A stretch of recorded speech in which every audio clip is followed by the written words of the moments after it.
नमस्कार, स्वागत है दर्शकों आपका हमारी वीडियो में, जहां आज हम आपको बताएंगे रशिया सिविल वॉर के बारे में।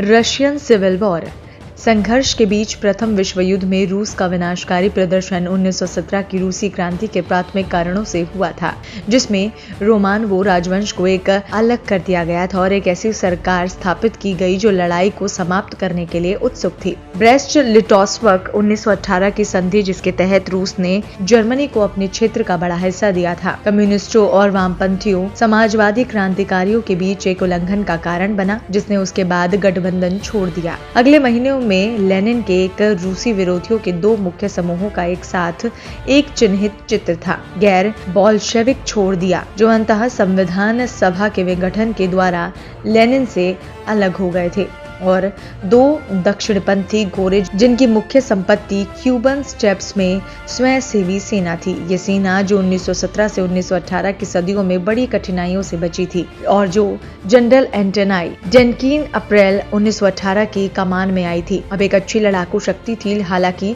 संख्या में छोटी थी। उसी समय पश्चिमी मित्र राष्ट्र 1918 के वसंत में उत्तरी फ्रांस में एक नए जर्मन आक्रमण के दबाव में रूसी सेना के कम से कम एक हिस्से का पुनर्जीवित करके पूर्व में एक और मोर्चा बनाने के लिए उत्सुक थे। मार्च 1918 में स्थानीय सोवियत की सहमति से मयमंसक में एक छोटी ब्रिटिश सेना को उतार दिया गया।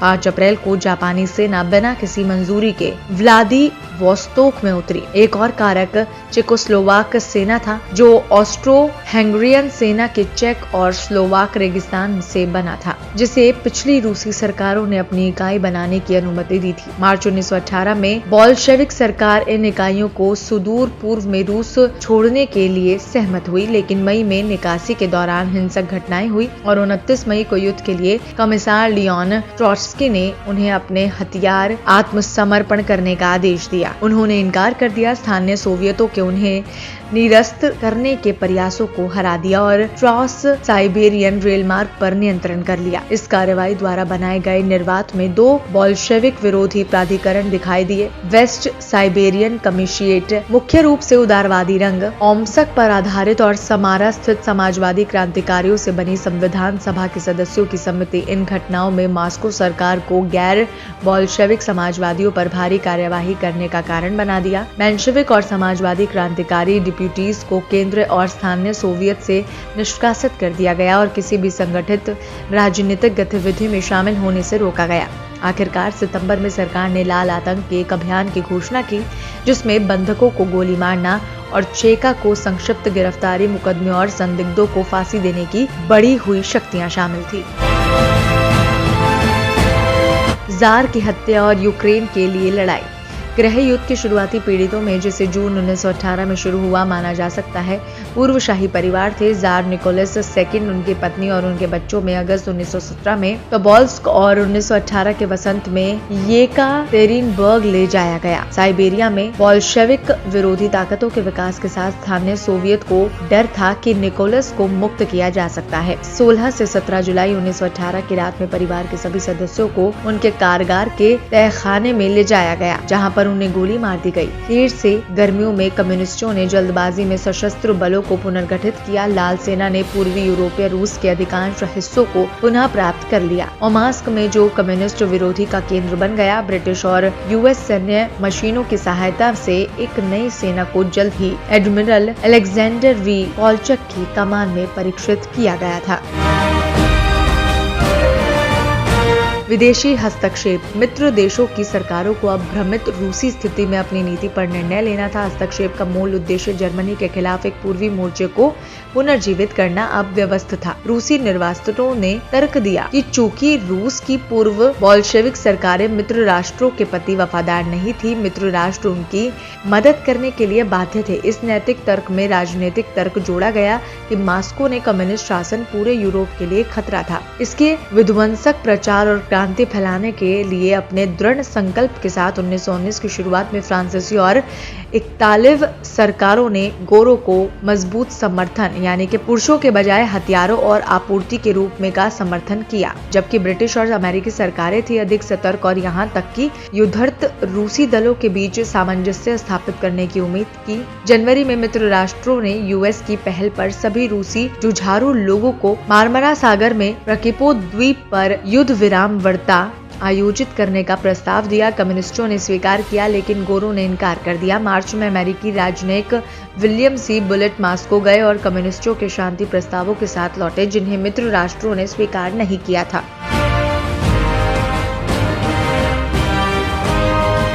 लाल सेना की जीत 1919 के पूर्वार्ध में मुख्य लड़ाई रूप में थी। कोलचक उर्लस में आगे बढ़े और अप्रैल तक अपनी सबसे बड़ी सफलता प्राप्त कर ली। 28 अप्रैल को लाल सेना की जवाबी कार्यवाही शुरू हुई। जून में उफा गिर गया और कोलचक की सेनाएं साइबेरिया से पीछे हट गई। पक्षपातियों द्वारा परेशान किया गया। गर्मियों के अंत तक पीछे हटना एक मार्ग बन गया। कोलचक ने नवंबर में इरकुत्स्क में एक प्रशासन की स्थापना की, लेकिन इसे दिसंबर में समाजवादी क्रांतिकारियों ने उखाड़ फेंका। जनवरी 1920 में उन्हें खुद कम्युनिस्टों के हवाले कर दिया गया और 7 फरवरी को उन्हें गोली मार दी गई। इस बीच 1919 की गर्मियों के अंत में डेनकीन ने यूरोपीय रूस में अंतिम प्रयास किया था। अगस्त के अंत तक अधिकांश यूक्रेन सफेद हाथों में थे। कम्युनिस्टों को बाहर निकाल दिया गया था और यूक्रेनी राष्ट्रवादियों को डेनकीन के प्रति उनके रवैये में विभाजित किया गया था। पेटलीरा उनके प्रति शत्रुतापूर्ण थे, लेकिन ग्लेशियर नेस ने उन्हें डंडे से पसंद किया, जिन्हें वो अपना मुख्य दुश्मन मानते थे। सितंबर में श्वेत सेना यूक्रेन से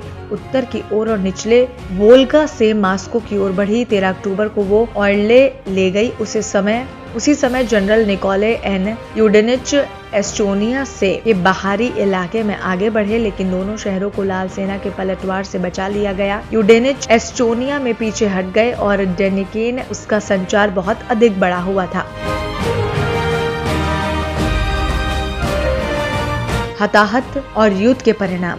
रूसी गृह युद्ध के परिणाम स्वरूप 10 मिलियन लोगों की जान चली गई और इनमें से अधिकांश नागरिक हताहत हुए। बोल्शेविकों के हजारों कथित विरोधियों की चेका द्वारा हत्या कर दी गई और किसानों के बीच जीवन दैन्य था। रोग विशेष रूप से टाइफस बड़े पैमाने पर था और कुपोषण लेनिन की व्यापक अनाज जब्ती का स्वाभाविक परिणाम था।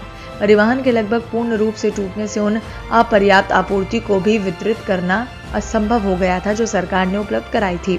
1914 और 1920 के बीच रूस में काम करने वाले इंजनों की संख्या 17,000 से कम होकर 4,000 से भी कम हो गई और रेलवे प्रणाली, जिसने श्वेत सेनाओं के नियंत्रण में युद्ध का अधिकांश समय बिताया, तबाह हो गए। शहरों में लकड़ी के घरों को ईंधन के रूप में काम करने के लिए नीचे खींच दिया गया और शहरी श्रमिक जाहिर तौर पर सोवियत सरकार की नींव वापस ग्रामीण इलाकों में गायब होने लगे। कम्युनिस्ट की जीत उसी समय गैर रूसी लोगों के विभिन्न राष्ट्रवादी आंदोलन की हार थी। कजान क्षेत्र और दक्षिणी उर्लोक के बीच तातार और बशीकरों की आशाएं गृह युद्ध के दौरान बर्बाद हो गई। कम्युनिस्टों ने आत्मनिर्णय के अधिकार की घोषणा की, लेकिन व्यवहार में उन्होंने उन पर रूसी कम्युनिस्ट पार्टी की तानाशाही थोप दी। ताशकंद में मुस्लिम आबादी किसी भी रूसी अधिकारियों के प्रति अविश्वास रखती थी और कुछ वर्षों तक राष्ट्रवादी के गुरिल्ला बैंड, जिन्हें बासमाची के नाम से जाना जाता था, ने कम्युनिस्ट अधिकारियों को परेशान किया। गृह युद्ध एक राज्य को राज्य के क्षेत्र में एक या एक से अधिक संगठित गैर राज्य अभिनेताओं के बीच हिंसक संघर्ष।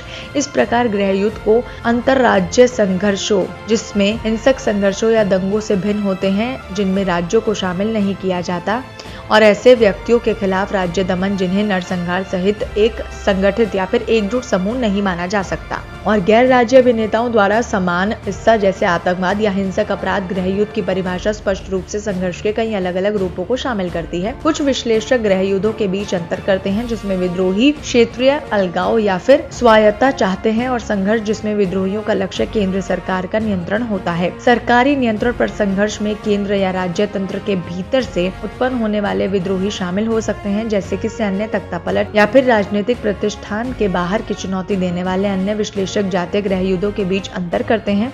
जिसमें विद्रोही और केंद्र सरकार के नियंत्रण वाले व्यक्तियों की अलग अलग जातीय पहचान होती है, और क्रांतिकारी संघर्ष जिसमें विद्रोही का लक्ष्य प्रमुख सामाजिक परिवर्तन होता है। औपनिवेशिक संघर्षों को कभी कभी एक राज्य के मुख्य क्षेत्र पर गृह युद्धों से अलग प्रकार के रूप में अलग किया जाता है। उनमें भेदों के बावजूद एक दिया गया गृह युद्ध अक्सर कई तत्वों को मिलाता है। उदाहरण के लिए विद्रोही जातीय और वैचारिक दोनों तरह से आधारित हो सकते हैं, और विद्रोहियों के लक्ष्य समय के साथ एक सीमित क्षेत्र के लिए अलगाव से पूरे राज्य को नियंत्रित करने के लिए स्थानांतरित हो सकते हैं। गृह युद्ध के आर्थिक कारण। अधिकांश गृह युद्ध अपेक्षाकृत गरीब समाजों में होते हैं।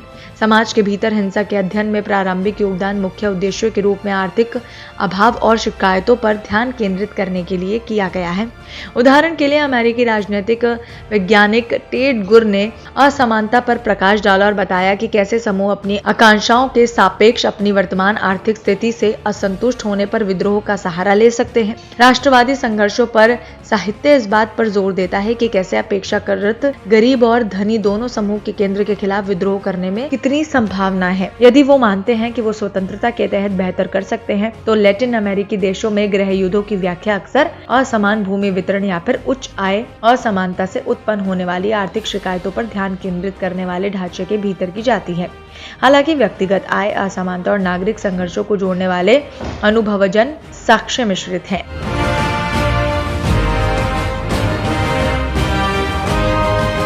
गृह युद्ध के राजनीतिक कारण। राजनीतिक अभाव जैसे कि औपनिवेशिक अधीनता या फिर राजनीतिक अधिकारों की कमी हिंसा का सहारा लेने के लिए एक और प्रशंसनीय प्रेरणा प्रदान करती है। 1945 के बाद कई संघर्ष पहली बार ऐसे समूहों के रूप में सामने आए जो औपनिवेशिक शासन के तहत क्षेत्रों के लिए स्वतंत्रता प्राप्त करने की मांग कर रहे हैं। इंडो चाइना युद्ध और अल्जीरिया स्वतंत्रता संग्राम ने अन्य देशों में आंदोलनों को संगठित करने में मदद की, ये दिखाते हुए कि निरंतर हिंसक अभियानों के माध्यम से अधिक शक्तिशाली औपनिवेशिक शक्तियों को कैसे हराया जा सकता है। सोवियत संघ और इथोपिया जैसे साम्राज्य राज्यों के भीतर कई जातीय रूप से अलग समूहों ने राष्ट्रीय मुक्ति के समान संघर्ष किए।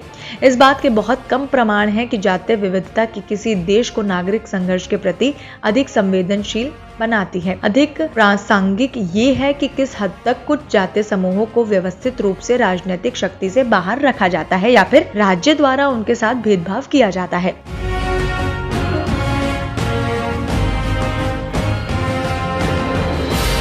20वीं सदी के मध्य के रुझान। राज्य सत्ता के लिए सशस्त्र चुनौतियां उतनी ही पुरानी है जितनी कि स्वयं राज्य। नागरिक युद्धों के कई ऐतिहासिक विवरणों के बावजूद 1945 में पहले के नागरिक संघर्षों पर बहुत कम अनुभवजन्य आंकड़े हैं। हालांकि तब से अपेक्षाकृत कम अंतर्राज्यीय युद्ध हुए हैं। गृह युद्ध आम रहे हैं जबकि अंतर्राज्यीय संघर्ष कम होते हैं। गृह युद्ध अक्सर लंबे समय तक बने रहते हैं। औपचारिक समझौते द्वारा सुलझाए जाने की संभावनाएं यहाँ कम होती है और फिर से होने की संभावनाएं अधिक होती है।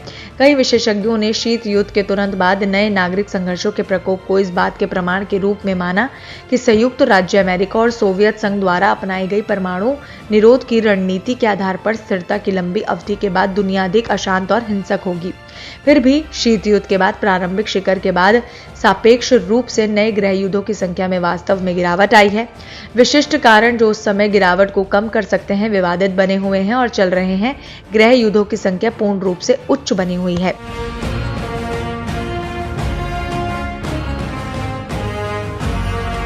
उम्मीद करते हैं आपको हमारा ये वीडियो बेहद पसंद आया होगा। आप हमारी वीडियो को लाइक शेयर करके हमारे चैनल को सब्सक्राइब करना ना भूलें।